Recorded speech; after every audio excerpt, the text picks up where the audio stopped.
الحمد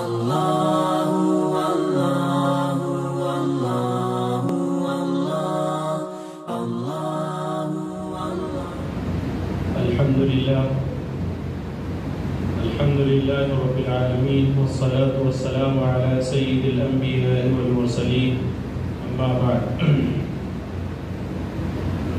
قال الله تبارك وتعالى في كلامه المجيد والفرقان الحميد فأعوذ بالله من الشيطان الرجيم بسم الله الرحمن الرحيم إنا نحن نزلنا الذكر وإنا له لحافظون صدق الله العظيم. محترم المقام واجب الاحترام مشفق و مربی والد محترم حضرت الحاج مولانا عبدالوہاب صاحب میکی اطال اللہ عمرہ و ادام ظلہ، دائس پر موجود حضرت مولانا مفتی محمد اعظم صاحب قاسمی دامت برکاتہم، حضرت مولانا عبداللطیف صاحب قاسمی دامت برکاتہم، اور اسی طریقے سے حضرت مولانا مفتی محمد سید شفیع الدین صاحب قاسمی دامت برکاتہم، اور ناظم جلسہ و ناظم مدرسہ سبیل الفلاح کاہلہ حضرت مولانا عبداللطیف صاحب قاسمی دامت برکاتہم، اور آج کی اس مجلس کو سجانے والے، منعقد کرنے والے ہمارے رفیق مکرم جناب سدی سلیم دیشمکھ صاحب حفظہ اللہ، معزز مہمانان کرام، علماء کرام، عزیز طلباء عزیز،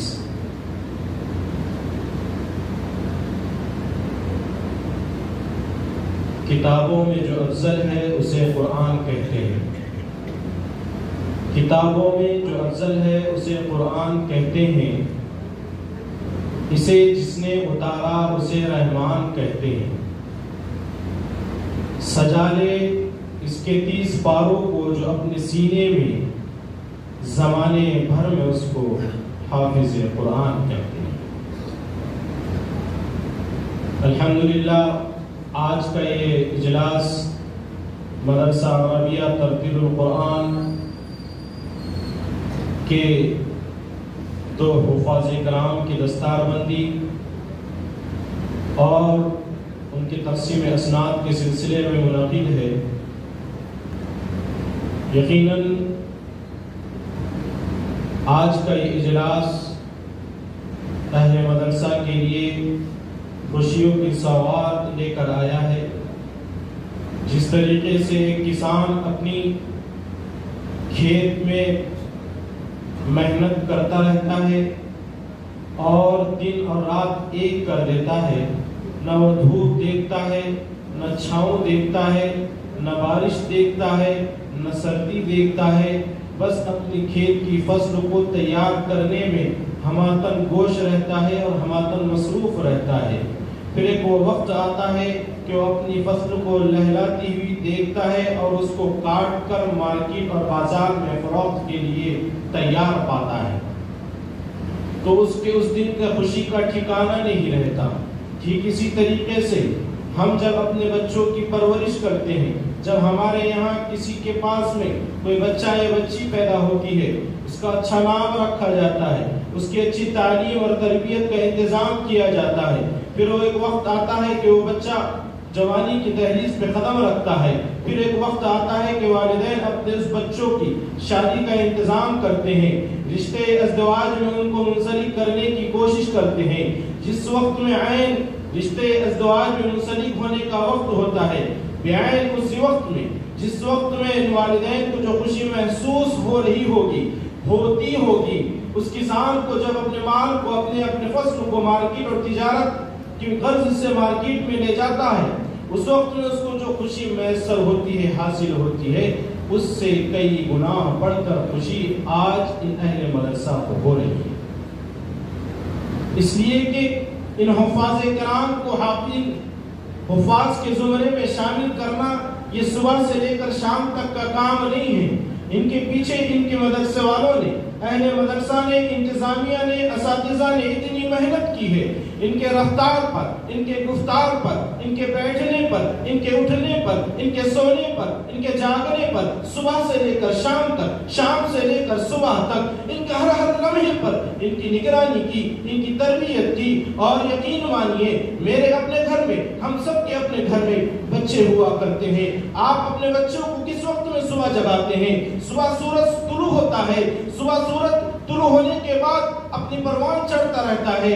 باپ اپنے جو ہے تو بیٹے کی والدہ سے کہتا ہے کہ اپنے لال کو اٹھا تو سورج نکل گیا۔ والدہ کہتی کہ نہیں ابھی سورج صحیح سے نہیں نکلا ہے، ابھی تو 7 بج رہے ہیں، ابھی تو 8 بج رہے ہیں، میرے لال کو ابھی سونے دو۔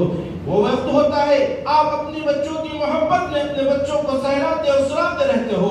آپ کبھی اس مدرسے کی چوکھٹ پر آئیے، رات میں 5 بجے 4 بجے ان حافظ قرآن کو اپنی نظر سے دیکھیے، آپ کو محسوس ہوگا کیسے یہ بچے مسجد کے کسی کونے میں قرآن کریم کو لے کر قال اللہ قال رسول کی صدائے ہو جاتے ہیں۔ کیا ان کو نیند پیاری نہیں؟ کیا ان کو اپنے والدین کی شفقت محبت پیاری نہیں؟ یقیناً ہے، لیکن انہوں نے قرآن کی محبت اور قرآن کی عظمت میں اپنی ساری قربانی کو جو ہے تو پیش کر دیا۔ میرے عزیز دوستو، قرآن کوئی معمولی کتاب نہیں۔ قرآن یقیناً اس کی وسعت یہ ہے کہ اس کے اندر ساری کائنات کا علم موجود ہے، اور اس میں مختصر اتنا ہے کہ حافظ قرآن کے چھوٹے سے دل میں سمایا ہوا ہے۔ قرآن کی عظمت، قرآن کون سی کتاب ہے؟ قرآن کسی ڈاکٹر نے لکھی نہیں ہے، کسی انجینئر نے نہیں لکھی ہے، کسی حافظ نے نہیں لکھی ہے، کسی ولی نے نہیں لکھی ہے، کسی عالم نے نہیں لکھی ہے، کسی مفتی نے نہیں لکھی ہے، کسی قطب ابدال نے نہیں لکھی ہے، بلکہ کسی نبی نے نہیں لکھی ہے۔ قرآن خود اس کے بارے میں کہتا ہے اِنَّهُ لَتَنزِيلٌ مِّن رَّبِّ الْعَالَمِينَ۔ یہ قرآن کسی حافظ نے نہیں، کسی عالم نے نہیں، کسی مفتی نے نہیں، کسی قطب ابدال نے نہیں، کسی نبی نے نہیں۔ اِنَّهُ لَتَنزِيلٌ مِّن رَّبِّ الْعَالَمِينَ۔ سارے جہاں کے رب اللہ رب العزت کی طرف سے یہ قرآن کریم نازل کردہ کتاب ہے۔ میرے اور آپ کا پیغام لانے والا کوئی بندہ ہوگا، کوئی بھی VIP ہوگا، لیکن یہ قرآن کی عظمت کا مقام ہے کہ اس کو لانے والا ایک ایسا فرشتہ اور ایک ایسی طاقت والا فرشتہ ہے جس کے بارے میں خود رب کائنات فرما رہے ہیں علمہ شدید القوی، جس کی طاقت کا اعتراف خود رب کائنات کر رہے ہیں۔ ایسے فرشتے کے ذریعے سے، جبریل امین کے ذریعے سے اس قرآن کریم کو نازل کیا گیا۔ اور قرآن ایک ایسی کتاب ہے کہ اس کے بارے میں خود رب کائنات ارشاد فرماتے ہیں لو انزلنا هذا القرآن، اگر یہ قرآن کریم لو انزلنا هذا القرآن على جبل لرأيته خاشعا متصدعا من خشية الله، اگر کسی پہاڑ پر یہ قرآن کریم کو نازل کر لیا جاتا، اللہ رب العزت کی خشیت کی وجہ سے وہ پہاڑ ریزہ ریزہ ہو جاتا۔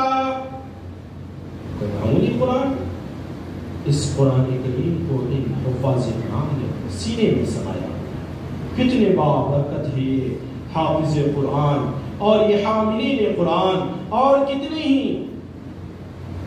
خوش نصیب ہیں ان کو زمرہ حفاظ میں شامل کرانے والے علماء کرام، ان کے اساتذہ کرام۔ میرے عزیز دوستو، قرآن کریم یقیناً ایک عظمت اور ایک محبت کا پیغام بھی دیتی ہے۔ قرآن کریم جس طریقے سے آج ان کے سینوں میں محفوظ ہے، آج ہم نے کیا رویہ قرآن کریم سے کیا ہے؟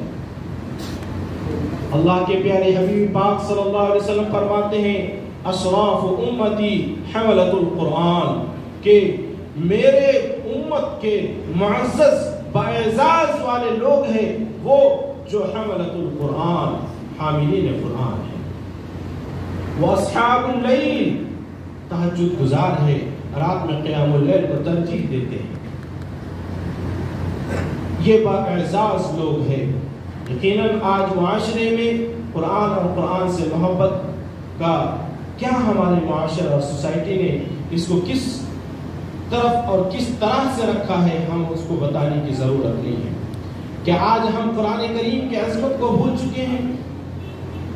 ہم نے قرآن کریم کو استعمال کیا تعویذ کے لیے، ٹنڈوں کے لیے، علاج معالجے کے لیے، کوئی مر جاوے ایصال ثواب کے لیے۔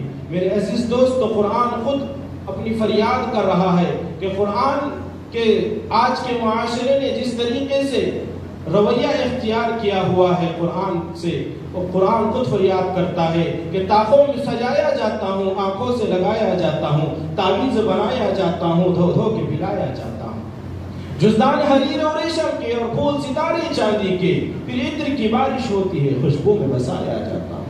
جس طرح سے طوطا مینا کو کچھ بول سکھائے جاتے ہیں، اس طرح سے پڑھایا جاتا ہوں، اس طرح سکھایا جاتا ہوں۔ جب قول و قسم لینے کے لیے تکرار کی نوبت بنتی ہے، تب میری ضرورت پڑتی ہے، تب ہاتھوں میں اٹھایا جاتا ہوں۔ یہ ہے قرآن کے ساتھ ہمارا معاملہ۔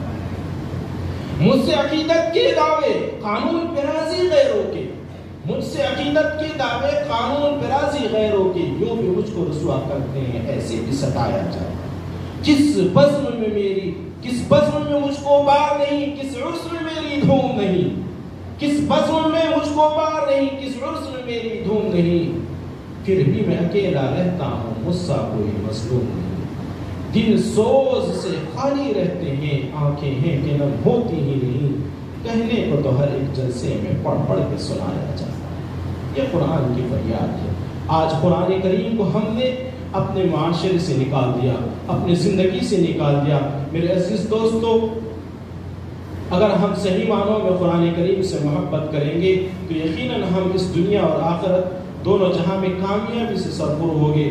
لیکن اگر ہم نے اپنے معاشرے سے اور اپنی زندگی سے قرآن کو نکال دیا تو پھر وہ شعر بھی یاد کر لیجئے کہ وہ معزز تھے زمانے میں مسلمان ہو کر، اور ہم ذلیل و خوار ہوئے تاریخ قرآن ہو کر۔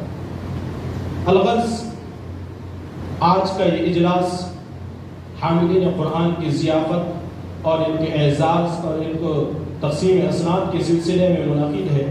جن لوگوں نے جس طریقے سے بھی ان حفاظ کرام کے اعزاز میں جس طریقے کا تعاون کیا، حصہ لیا، قابل مبارکباد ہے۔ جہاں قرآن کریم خود اپنے اندر برکتوں سعادتوں کو سمیٹے ہوئے ہے، وہاں اس کے ساتھ میں منسلک ہر عمل قابل مبارکباد ہے۔ اسی لیے نبی پاک صلی اللہ علیہ وسلم ارشاد فرماتے ہیں، حامل القرآن حامل رعیت الاسلام۔ حاملین قرآن اسلام کا پرچم اٹھانے والے ہوتے ہیں۔ حافظین قرآن عالم دین اسلام کا پرچم بلند کرنے والے ہوتے ہیں۔ حامل القرآن حامل رعیت الاسلام من اکرمہ فقد اکرم اللہ۔